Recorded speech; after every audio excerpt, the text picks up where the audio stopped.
Inspiration is key for getting started. In the previous area, we talked about how important it is to understand the client's needs. While some of us may not have years upon years of browsing the internet and seeing thousands of sites, some may be new to the web, or maybe they've used it for very specific things like browsing on Facebook, using Skype and things of that nature. So how is this type of person supposed to use his previous experience to design a website? The answer is simple: inspiration. This actually applies to every single person who wants to design a website, no matter how experienced they are. But considering you may just be starting out, this is absolutely vital. I can't stress it enough how important inspiration is in your projects. So what does inspiration mean, and how do you apply it in your projects? Inspiration simply refers to having an idea about how you want your end result to look. To be inspired is virtually equal to having an image of the finished product in your mind. The real-world usage is this. You want to design a personal blog about cooking. The first thing you do is you go to google.com and you type in web design blog inspiration. This will show you lists upon lists of blog designs. You'll most likely see articles like 100 nice and beautiful blog designs or 40 inspiring blog designs. So there's lots to choose from. Then you start drilling through them and you'll be looking at color schemes, spacings between elements, image usage and so on. Notice I didn't say you should Google web design cooking blog inspiration. That's because you don't need to be that specific. You're looking for general guidelines regarding your project. You aren't looking for a specific design to copy. Far from it. There's a very clear line between being inspired by a color scheme and using those exact color codes in your design. After you've seen a few dozen blogs, you should have an idea about how you'd like your design to look. Then you need to take it to the next step and see what existing cooking blogs are doing.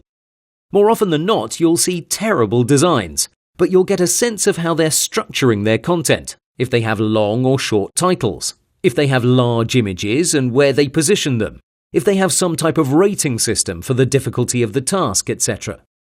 So even though their design may be from 2005, they may have some functionalities you should take notice of.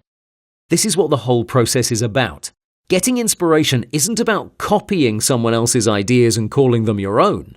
It's about browsing around to see what are the latest trends, what are the most appreciated designs, and what they have in common.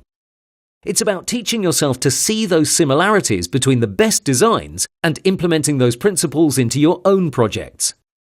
As time goes by, you'll rely less on inspiration, but I'm sure you'll still use it. I still use it, though as you go along, you'll get more refined in the process. I like to use my keyboard hotkeys in order to browse around fast.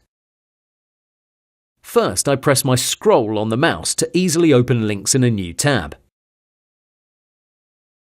Then I use Ctrl-W to quickly close the current one.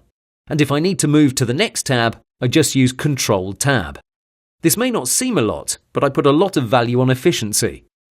I'll give you a few of my favourite places to get inspiration, though it's far better to use the Google technique I mentioned above.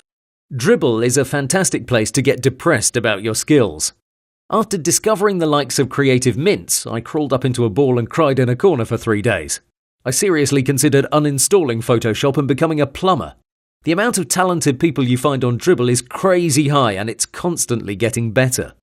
The areas vary a lot, so you won't find website designs that often, but it really gets your creative juices flowing and it surely makes you want to become better at your craft. But first you have to get angry about how great other people are and then put that energy to good use by learning, practicing and developing your skills. Behance has come a long way since it first got started. I remember a couple of guys from Adobe came and talked to me about it when it was just launched and I was very skeptical about it. Needless to say, I'm now eating my own words. Behance is a great place to find inspiration. ThemeForest is the porn of web design. What you see there is pure fantasy. It's a world where you can feature only 4 products on your e-commerce homepage and get away with it. Crazy amounts of white space, gorgeous product photos, creative layouts, you name it. Unfortunately, when you buy a template and then you start to adapt it to your real-world needs, you quickly find out how different your end result is. So even though that's an amazing place to seek out inspiration, don't get too crazy about it because lots of concepts can't be used in the real world.